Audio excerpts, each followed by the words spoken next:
वक्रतुंड महाकाय सूर्यकोटि समप्रभ निर्विघ्नं कुरु मे देव सर्वकार्येषु सर्वदा।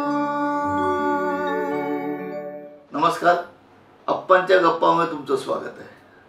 आज मी बोलणार आहे ते आमचा जो वाद्यवृंद एक होता मराठीतला हिंदोळे स्वरांचे, त्याबद्दल बोलणार आहे। किती अप्रतिम वाद्यवृंद होता तो, गायक वादक कॉम्पेअर सगळे चांगले, आणि त्या वाद्यवृंदामध्ये इतकी मजा आली। आणि माझा स्टेजवर जे मी ग्रुप केले त्यातला हा पहिला वाद्यवृंद जो ॲज अ ग्रुप मी वाजवला। तर गायक वादक कॉम्पेअर साऊंड चांगला असायचा, आमचा राणेंचा साऊंड असायचा। आणि हे सगळं करताना गाण्यांची निवड तर चांगली होतीच, पण अजून वेगळं अट्रॅक्शन म्हणजे आमची जी टायटल ट्यून होती ना, ती छान वाजायची, अप्रतिम होती आणि छान वाजायची। ते पुष्पक निर्मित हिंदोळे स्वरांची असं अनाऊन्समेंट झाली निवेदकाची का ते टायटल चालू व्हायचं आणि त्या टायटलवरती सगळे क्रेडिट्समधली जी नावं असायची, गायक वादक सगळी, त्या निवेदक ती सगळी त्याच्यामध्ये बसवायचा। तर ही जी ट्यून मी उल्लेख केला आहे ती आता ऐकवतोय, आणि त्यातले वादक कोण आहेत ते एपिसोडच्या शेवटाला मी सांगेन।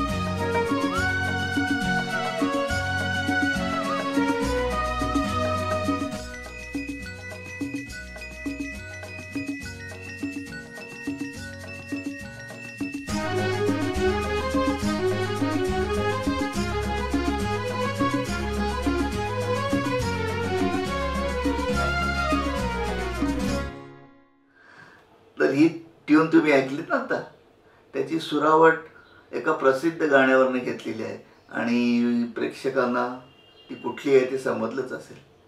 खरं म्हणजे हिंदोळाचा एक एपिसोड मी पूर्वी केलेला आहे, पण त्यामध्ये काय होतं की सुरुवातीचे कार्यक्रम होते ना, त्यातल्याच गायक वादकांचा वगैरे मी उल्लेख केला होता।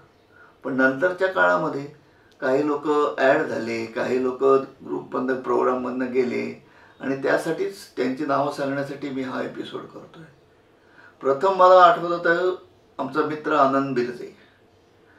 सुरुवातीला मी त्याला बघत होतो की हा मुलगा येतो काय करतो काय मला समजायचं नाही, पण नंतर त्यांनी ज्या इंटरेस्टनी यामध्ये सगळा भाग घेतला ना, मदत करायला सगळ्यांच्या पुढे, आणि क्या बात आहे, एनर्जी तर लेवल त्याची जबरदस्त। अनेक वेळा कार्यक्रम संपल्यावर त्याने मला घरी सोडलेलं आहे, आणि मुख्य म्हणजे तो राहायचा गिरगावला, आणि गिरगावमधली अशी एकही गल्ली नाही की जिकडे हिंदोळे स्वरांचे झालं नाही। तर क्या बात आहे। मग तेव्हाचा आनंद बिर्दे जो घट्ट मित्र झाला आमचा, आनंदू झाला आमचा। नंतर अनिल करंजवकर आमच्यामध्ये आला।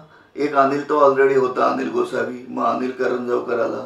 काही कार्यक्रम विजय जाधवने वाजवले, ज्ञानेश देवने वाजवले, दिलीप मिस्त्रीने वाजवले, आणि मी काही कार्यक्रमांना नव्हतो तिकडे विजय रांदडे नावाच्या मुलांनी ते कीबोर्डची वगैरे बाजू सांभाळली होती। जसे वादक बदल झाले, ॲड झाले, तसे गायकांमध्ये पण बदल झाले। म्हणजे नीना चिटणीची पूर्वी गायची, तिच्याऐवजी मग अपर्णा नागरकट्टी आली, माधुरी करमरकर आली। अर्थात माधुरी करमरकर म्हणजे पूर्वी माधुरी महाजन होती, नवीन होती मुलगी, कॉलेजमधनं जस्ट शिकून बाहेर पडलेली, छान आवाज होता जरी नवीन असली तरी। आणि त्या काळातला माधुरी करमरकर म्हणजेच माधुरी महाजनचा एक छोटीशी क्लिप मी तुम्हाला आता ऐकवतो। जीवनात ही घडी अशीच राहू दे, जीवनात ही घडी अशीच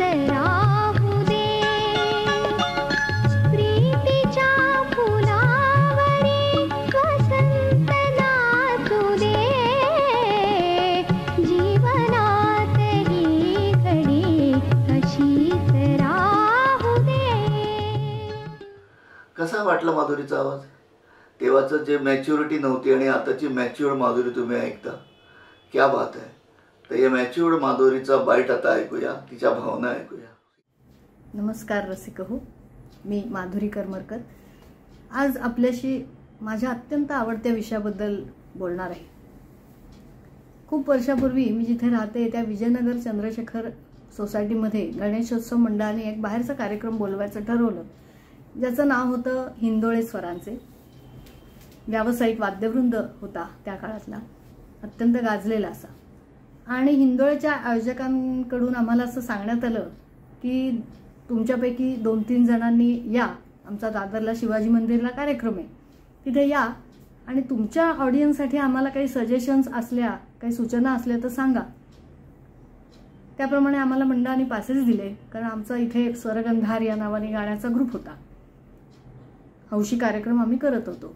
तर आम्ही गेलो 2-3 जण आणि त्यावेळचा तो त्यांचा हिंदोळेचा परफॉर्मन्स, त्यांचं ते वादन गायन आजही मनात घर करून बसलेलं आहे. विशेषतः असा बेभान हा वारा या गाण्याचं ओरिजिनल जसे पीस वाजले आहेत तसं त्यांचं ते वादन, महेशचं व्हायलिन, त्यानंतर सीमाताईंचा त्यानंतर येणारा आवाज, हे आजही मनात घर करून बसलेलं आहे. आम्ही इतके भारावून गेलो, म्हटलं आम्ही यांना काय सूचना करणार, इतके वयाने मानाने यांच्यापेक्षा लहान. अतिशय सुरेख इथला कार्यक्रम झाला, हे काही वेगळं सांगायलाच नको. त्यानंतर योग असा की आमच्या स्वरगंधार या कार्यक्रमासाठी एकदा महेशला आम्ही व्हायलिनसाठी बोलवलं. या चिमण्यांनो हे गाणं महेशला खूप आवडलं, त्याने ते मुद्दाम बसवलं आणि कदाचित माझं गाणं तेव्हा त्यांनी पहिल्यांदा ऐकलं, ते त्याला कदाचित आवडलं असावं. तर महेशनी हिंदोळे स्वरांचेसाठी माझं नाव तिकडे सुचवलं. तोपर्यंत 50 कार्यक्रम हिंदोळेचे झाले होते, तरी देखील माझ्यासाठी वेगळ्या तालमी या दोघांनी म्हणजे आप्पांनी आणि महेशनी घेतल्या. मंगेशकर कुटुंबियांचा सहभाग असलेली गाणी अशी ती संकल्पना होती. पण बालगीत असेल तर ते कसं गावं, भावगीत प्रेमगीत असेल तर ते कसं गावं, ह्याबद्दल उच्चार कसे असावे, स्वरांचा लगाव कसा असावा, इतक्या बारीक सारीक आणि मोलाच्या सूचना या दोघांनी मला केल्या की माझ्यासाठी सुगम संगीताची ती कार्यशाळाच ठरली असं मी नक्कीच म्हणू शकते, ज्याचा पुढे आयुष्यभर मला उपयोग झाला, आजही उपयोग होतो. स्टेजवर मी प्रत्येकाचा परफॉर्मन्स मी ऐकत बसायची की कशा सीमाताई इतक्या आत्मविश्वासपूर्ण कशा गातात, त्यांचा आवाजाचा जबरदस्त असा थ्रो, महेशचं वाजवणं, आप्पांचं वाजवणं, विजू तांबेयाची फ्लूट. विजूची फ्लूट तर म्हणजे कार्यक्रम संपल्यानंतर नेम मजसी नेम मधले त्याचे फ्लूटचे पीस मी गुणगुणतच मी घरी येत असे. इतकं ते वातावरण त्यावेळेला भारलेलं असं होतं. सुरुवातीला घाबरत असे मी, विशेषतः आप्पांसमोर मला खूप दडपण यायचं. सुदैवाने 1-2 कार्यक्रमानंतर माझी थोडीशी भीड चेपली आणि नंतर थोडं मी आत्मविश्वासपूर्ण असं म्हणणार नाही पण गायला लागले. तर नंतर त्यांना ते लक्षात आलं आणि मला इतकं त्यांनी सांभाळून घेतलं आणि नंतर अनेक कार्यक्रमात त्यांनी मला गायला बोलवलं. प्रायव्हेट प्रोजेक्ट्स, रेकॉर्डिंग्स मला त्यांनी दिली, ठिकठिकाणी माझं नाव सुचवलं. आजही इतकी वर्ष झाली तरी आप्पांबरोबर काम करते. मिलिंदच्या अनेक प्रोजेक्ट्समध्ये त्यांनी संगीत संयोजन केलं. त्यांच्या संगीत संयोजनामध्ये अनेक नवीन गाणी मला गाण्याचं भाग्य लाभलं आणि आजही आमचे ऋणानुबंध जे जुळलेले ते आजही आहेत. आप्पांच्या गप्पा या त्यांच्या यूट्यूब चॅनेलसाठी या विषयावर माझ्या अत्यंत आवडत्या हिंदोळे स्वरांचे या वाद्यवृंदाबद्दल त्यांनी मला बोलायची संधी दिली, त्याबद्दल आप्पा तुमचे खूप खूप आभार आणि तुमच्या चॅनेलला माझ्या अनेक शुभेच्छा. धन्यवाद. आता गायक वादक जे बदलले ते सांगितले, कॉम्पेअर पण बदलले आमचे. म्हणजे सुरुवातीचे कार्यक्रम हिमांशू चिट्टी यांनी केले होते, मग मंगला खाडीलकर आली आणि तेव्हा तिचं करिअर चांगलंच जोर धरत होतं. छान कॉम्पेअरिंग करत होते, अभ्यासपूर्ण वेगळे तिचे विषय यायचे आणि आम्हाला छान मजा यायची तिचं कॉम्पेअरिंग ऐकायला. आणि खरं म्हणजे तिच्याकडनं मी बाईट मागितला होता, पण काही कारणाने तो नाही मिळू शकला. ठीक आहे चला. पण नंतर काही कार्यक्रम चास्करबाईंनी केले किंवा उषा मेहतांनी पण 1-2 कार्यक्रम केले, पण नंतर सगळ्यात जास्ती कार्यक्रम केले ते आमचा मित्र संजय उपाध्येंनी, म्हणजे डॉक्टर संजय उपाध्ये. आणि संजयने कॉम्पेअरिंग सुरू केली का काय त्या कार्यक्रमाची लेवल तो वर घेऊन गेला ना, अप्रतिम. म्हणजे आमची उत्सुकता असायची आज संजय काय बोलतो, कारण सलग 4 कार्यक्रम असतील आणि एकच गाणं 4 दिवस गायचं असेल, म्हणायचं असेल, तर ह्याची 4 वेगळी कॉम्पेअरिंग घ्यायची. आणि क्या बात आहे, तो जागेवर बसून स्वतःच्या कविता त्या गाण्याच्या अनुषंगाने लिहायचा आणि खूप मजा यायची त्याचं कॉम्पेअरिंग ऐकणं. तर हाच संजय हिंदोळबद्दल काय बोलतोय ऐकूया. नमस्कार. मराठी संगीत क्षेत्रामध्ये प्रामुख्यानं वाद्यवृंदांच्या क्षेत्रामध्ये नंबर 1चा कार्यक्रम कोणता असेल तर तो कार्यक्रम आहे हिंदोळे स्वरांचे. मंगेशकर कुटुंबियांचा सहभाग असलेल्या गाण्यांचा हा कार्यक्रम आणि संपूर्ण कार्यक्रमाचं स्वरूप निर्माण केलं होतं ख्यातनाम संगीत संयोजक, संवादिनी वादक आणि सिंथेसायझर वादक आप्पा वढावकर यांनी. अत्यंत कसबी आणि निपुण असे वादक या वाद्यवृंदामध्ये होते. परंतु हा कार्यक्रम माझ्यासाठी लक्षात राहिला याचं कारण मला योगायोगानं त्या वाद्यवृंदाचं निवेदन करण्याची मिळालेली संधी. पहिल्यापासून या कार्यक्रमाचं निवेदन सौ मंगला खाडेलकर करत असत. पण एकदा असं घडलं की त्यांना निवेदनाला येता येत नाही आणि मग तिथे बदली खेळाडू कोण बोलवायचा म्हणून मग महेश खानोलकर या अत्यंत प्रसिद्ध व्हायोलिन वादकानं माझं नाव सुचवलं आणि मी हिंदोळे स्वरांचेचा पहिला कार्यक्रम साताऱ्याला पोलो रसिक क्लबने आयोजित केला होता. तिथे निवेदक म्हणून सादर केला. माझ्या निवेदनाच्या पद्धतीमध्ये सहसा ऐन वेळेला बोलण्याची जी पद्धत आहे त्या पद्धतीनुसार चाललं होतं. पण एकच कार्यक्रम करायचा होता.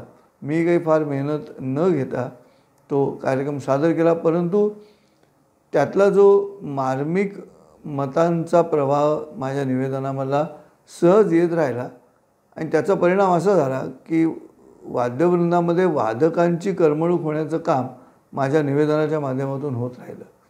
दुसरी गोष्ट, माझ्या आयुष्यात हा कार्यक्रम लक्षात राहिला कारण मंगेशकर कुटुंबियांवरती लिहिलेली मी कविता ही याच हिंदोळे स्वरांचेच्या रंगमंचावरती मी लिहिली कार्यक्रम चालू असताना.